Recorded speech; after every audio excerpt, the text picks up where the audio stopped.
and a very warm welcome to Planet Hope, the programme dedicated to the United Nations Millennium Development Goals. In this edition, we're off to Sierra Leone. The West African nation was torn apart by civil war in the 1990s. At least 100,000 people were killed in fighting there. Huge proportions of the population were completely wiped out. Those who were left behind bear the scars of years of fighting. More than a decade on, Sierra Leone is still struggling to get back on its feet. 70% of the country's population still lives below the poverty line. And as this report illustrates, each new day throws up huge challenges for those who live there. This investigation was written and filmed by Mark Dana.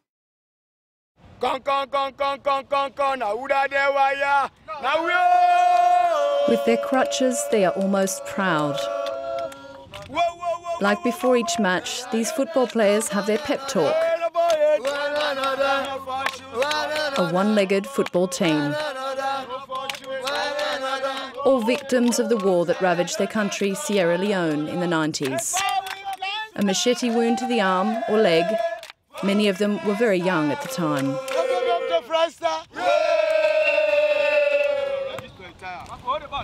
For them, playing football on crutches isn't a game, it's a sport. 2 practice sessions a week. Friendly matches in Freetown and abroad.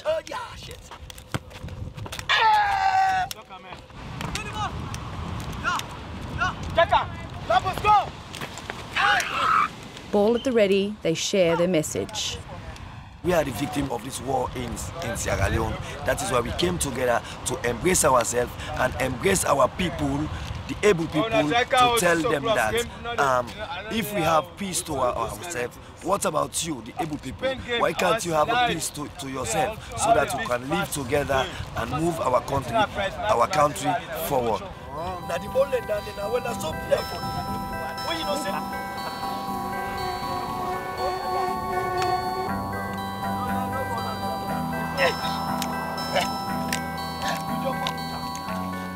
Playing just to forget about play to forget our problems. Football gives us courage. We're gonna have fun and tease each other. Crack joke towards each and everyone. It was Mohamed who started the club at the end of the war. With 2 friends, he had just left a United Nations camp for amputees. Football helps him deal with his experience as a mutilated child.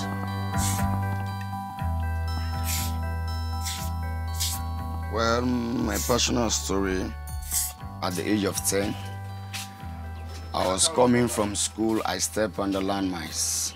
So the landmines cut off my right leg straight off. So from there, I was in the bush up to 3 weeks, lying without no medical. So some of these Sierra Leone soldiers took me from the bush and brought me to the town, by the town where I was born, Blama. Mutilation on a massive scale. Nearly 200,000 dead, including 75,000 civilians. 10 years after the end of the war, executioners and victims learned to live together. Ali was a child when rebels came and killed his parents, before going on to destroy his village. Enlisted by force, he joined the pro-government army. For 10 years, they became his new family. And for his new home, a tank like this one here. This tank, during the war in this country, that's what we used to fight. People in this country. And this is where our machine gun was, for shooting at the enemy. And here, in this big hole, that was our anti-tank cannon that was loaded up from the inside. This can save your life. These tanks saved our lives. This is the property way. They were armored, and we lived inside day and night. I did everything in there. Everything. Everything. Yes.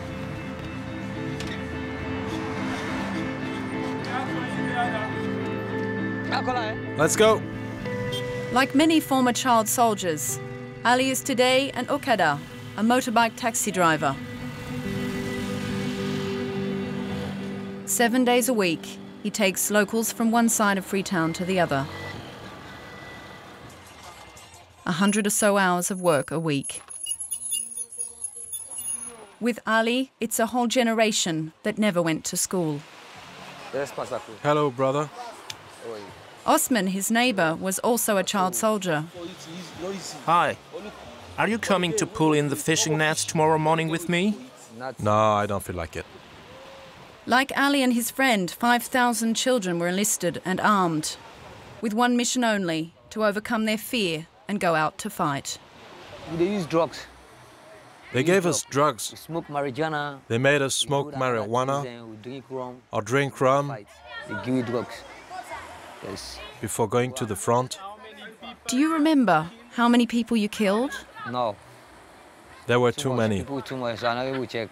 And during the time When that- you're in the heat of the action, you can't count. Emotion for fight. We don't even realize. We can't check anything because we can't use bullets to go. For me, When I see you, if I see someone standing, I shoot. But when in like people like that. And if I just see to go people straight, standing right in from front of me position. like that, I shoot, I kill. You wait the bullet meet up you. And if you're in the way of one of my bullets, you die.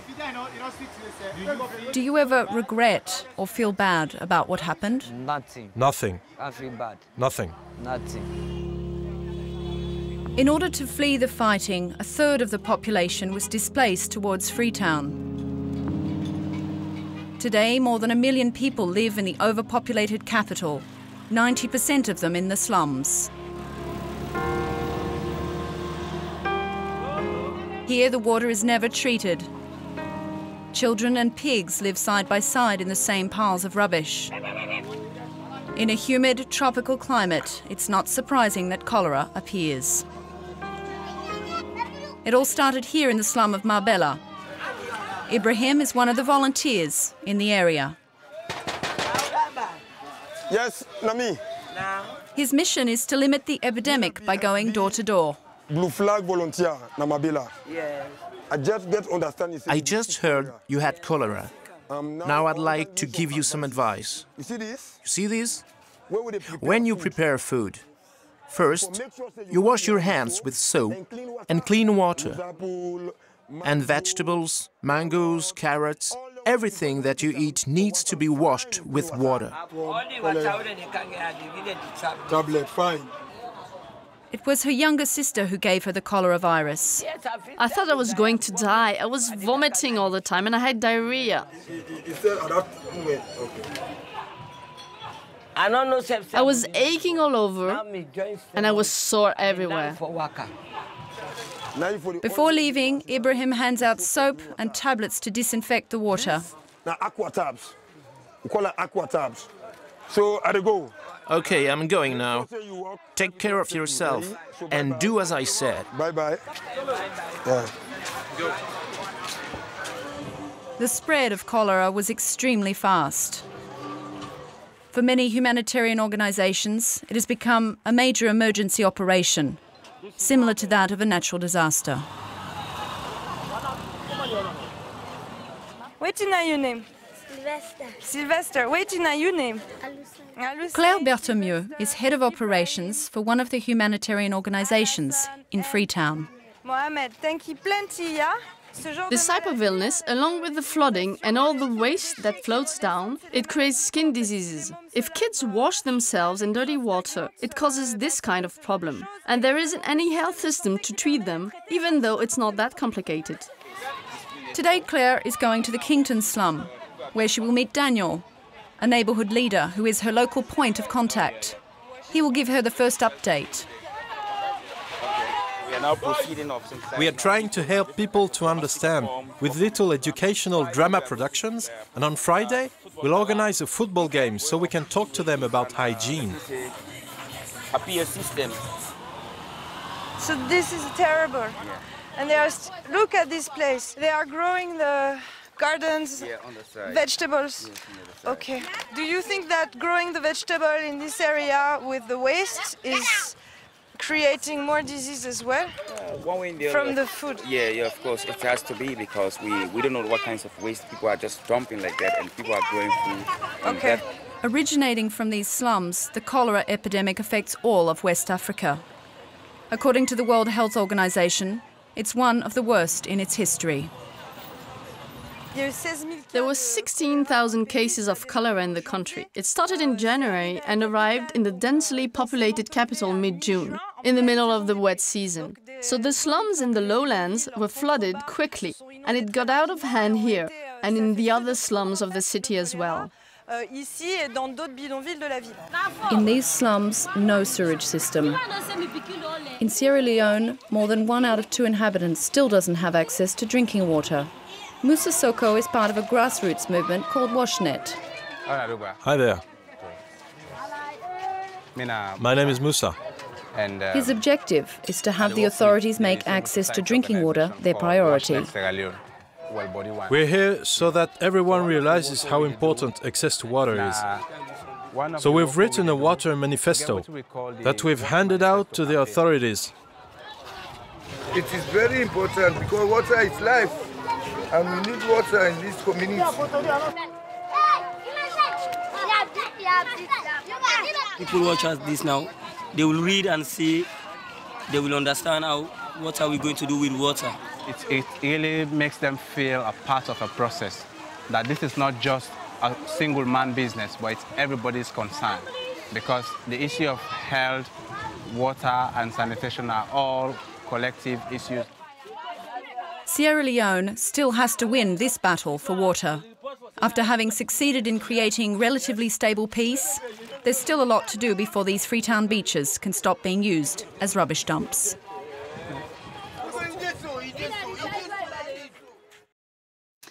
Well, that's it for this edition of Planet Hope. You can watch again on our website. Just log on to france24.com. That's france24.com.